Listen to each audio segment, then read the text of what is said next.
What's happening, fantasy world? It's your boy Hot Soup, and I'm coming to you with I Told You So episode for week 1. Every single week, I'm going to come to you guys with top 5 starts, top 5 sits. Then we're going to circle back at the beginning of that next week, and we're going to see how I fared off on those plays. Man, we had some good football going on this weekend, man. Last night's game was crazy. San Francisco, man, did they thing. Of course, Brock Purdy's looking comfortable. Didn't put up a lot of points. I hope you didn't start him. That was one guy said it needed to be on benches everywhere, man. I only started him in one of my 18 leagues last night, and that was because I had no choice. Christian McCaffrey, oh my God, the kickback on that right now. I know a lot of managers weren't ready. This is a learning experience for y'all. If you ever have a player that's going in on a Monday night with a questionable tag, you always need to find a reliable backup. If it's in a flex position, you probably should always hold your flex position open. This is just an OG Guru move. Hold that flex position open for that Monday night game. And the reason you want to do that is because you can put a receiver or a running back in that flex position, man. So that should be always your open space, especially going into the week with a injured player. Man, a lot of people, man, had that Christian McCaffrey last night. Hey, look, I had a league where I could have went and got the backup Jordan Mason. I'm working. I get the alert. I go in to get him, and the guy I'm playing takes Jordan Mason, puts him on his bench, and I lose last night. If Jordan Mason, I would have picked him up, I would have got that win. Learning lesson for your boy Hot Soup. So right now we're going to go over I Told You So episode, and we're going to start off with my top 5 starts. My top 5 starts in week 1. Number 1, off the board, you had to start him. And of course you are, because you drafted him. Your first or second quarterback was Josh Allen. Josh Allen put up the best week for a QB in week 1. Threw up 31.18 points. He was first overall quarterback, 232 yards through the air, 2 TDs. He also had 9 carries for 39 yards and another 2 TDs. Josh Allen, they said, oh, is he going to be good? He doesn't have his receivers. Listen, man, Josh Allen is Josh Allen. Josh Allen is going to make his receivers great. It is what it is, man. I was right on that hit, man, so we 1 for 1. My second pick for starts. You got to start this guy. Mike Evans was going against that poor secondary over there in Washington. I knew this in my mind, and I told myself, look, man, you need to let everybody else know Mike Evans is that guy you needs to be a must start. He should be on no benches for no one. Mike Evans ended up the 5th overall receiver in week 1. He had 20.6 points, 5 receptions, 61 yards, and 2 TDs. He's going to be a red zone monster all year long. If he's starting out with 2 TDs, man, I project 14 for this guy this year. That's right, man. You heard it from the soup. Baker Mayfield's looking good. He has other options. You can't double Evans because you got Godwin out there, man. You got Rachaad White getting a lot of passes out the background. Rachaad White, man, shots out to them Bucks, man. I'm in Tampa Bay right now. I'm not a Bucks fan, man, but I do go to the games. I'm a support, man. But you already know what it is with me.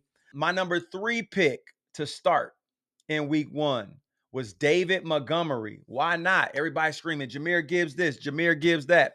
David Montgomery has 17 carries. That offense can support a Gibbs and a David Montgomery. If they have shown us that all of last year, there's nothing changed in that offense but an upgrade in that Jameson Williams receiver. Oh, yeah, that is definitely an upgrade. I know he was there last year, but he wasn't looking like he's looking now. That's all I'm saying. Listen, that offense is going to be hitting on all cylinders all year long.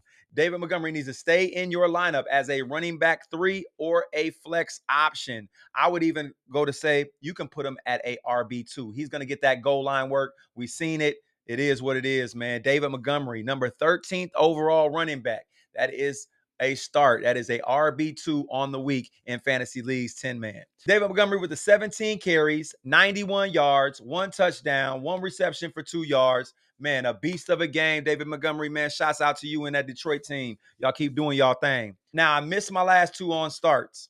I had Chris Olave. Now, of course, why not start Chris Olave, right? He's playing one of the poorest defenses in the league in Carolina. Why not start this guy, right? Listen, man, you picked Olave to be your wide receiver 1. Chris Olave had 2 targets, 2 receptions, 11 yards in a game where the offense was clicking on all cylinders. All cylinders. Now, seeing the body of work that he put in last year and looking at what happened, I think you guys can relax. I would not start him until I see 10 plus targets.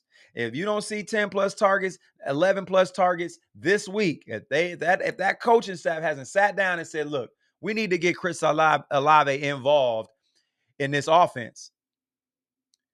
If y'all don't see that, keep him on your bench.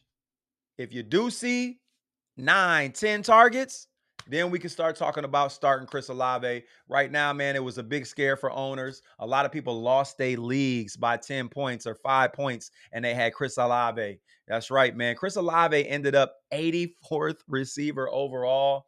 Man, we drafted him. A lot of us had drafted him as our number 2 or number 1.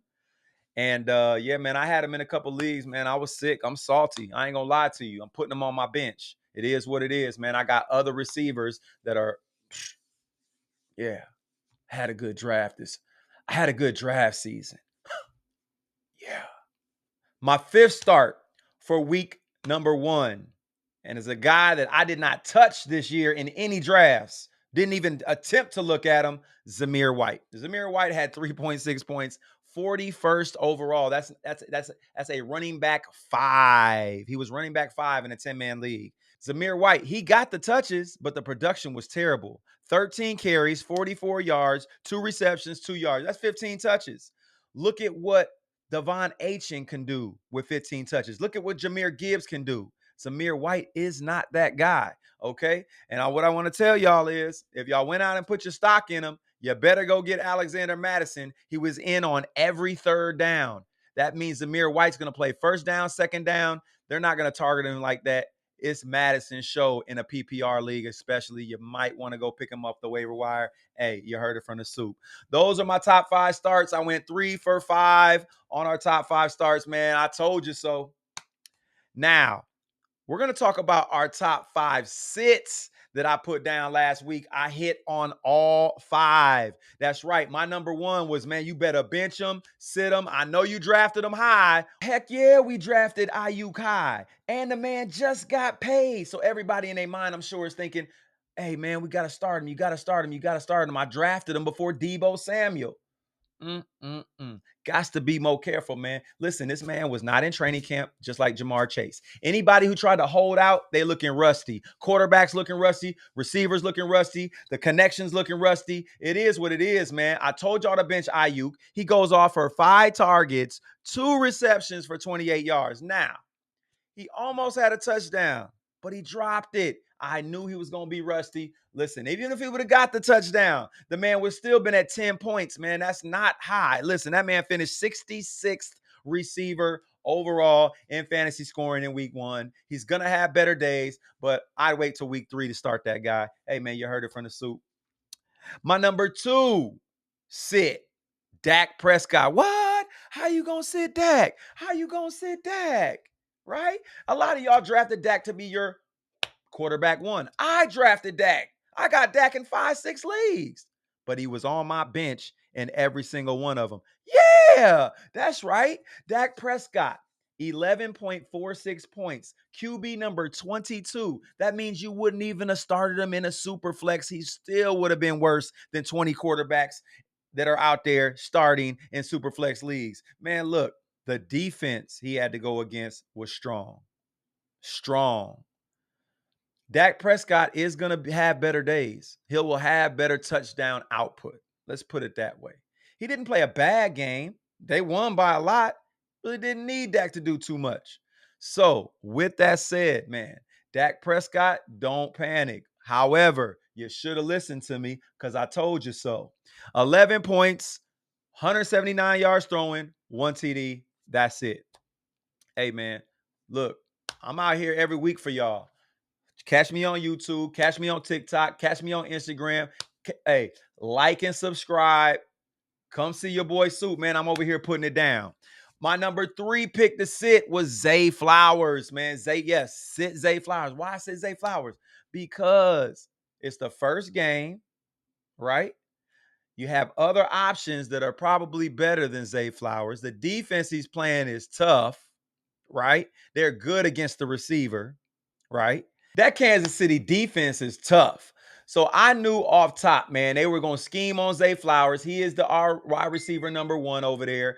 I figured that there was going to be more of a rush game, right? I wanted to feel that out first before I started thinking about Lamar chucking, 40 and 50-yard passes down the field, looking like Anthony Richardson or something. I told y'all about Zay Flowers going against the Kansas City defense. They tough against the receiver. It's the first game of the year. I'm thinking Derrick Henry, Lamar Jackson is going to be a run show. I was forecasting Flowers, maybe 7, 8 targets, 4 receptions, 60-yard mark, right? Shit, he did worse than that.